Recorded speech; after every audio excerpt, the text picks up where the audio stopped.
જય દ્વારકાધીશ મિત્રો, સવારના વાગ્યા છે 3:45। આજે છે સુરતથી દ્વારકા પદયાત્રાનો 10મો દિવસ અને નીકળવાની તૈયારી કરતા હતા અને ચાલુ છે।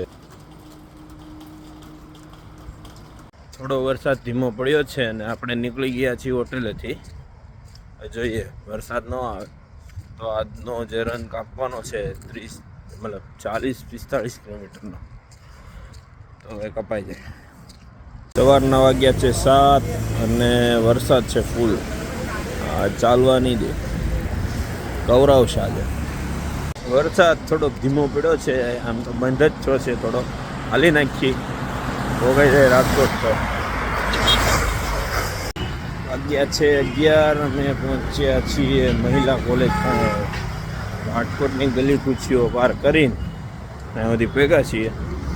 હવે હજી 4-5 કિલોમીટર ચાલશું, 5-7 કિલોમીટર પછી ગમે યાર ખાવાનો સ્ટે લઈશું। બપોરના વાગ્યા છે 1:30 અને અમે કાપી નાખ્યું છે 36-37 કિલોમીટર જેવું। હવે આગળ એક હોટલ છે, ત્યાં જમવા જઈશું।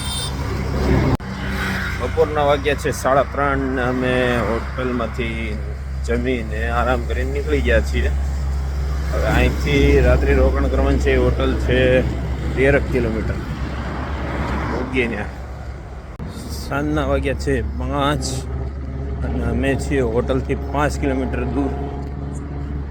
જલ્દી પહોંચ્યા તો સારું વાગ્યા છે 7:30 અમે પહોંચી ગયા છીએ હોટલ અને એના માલિક અનિરુદ્ધસિંહ જાડેજા, એણે અમને સૂવાની ફ્રીમાં સેવા કરી આપી છે, એનો આભાર।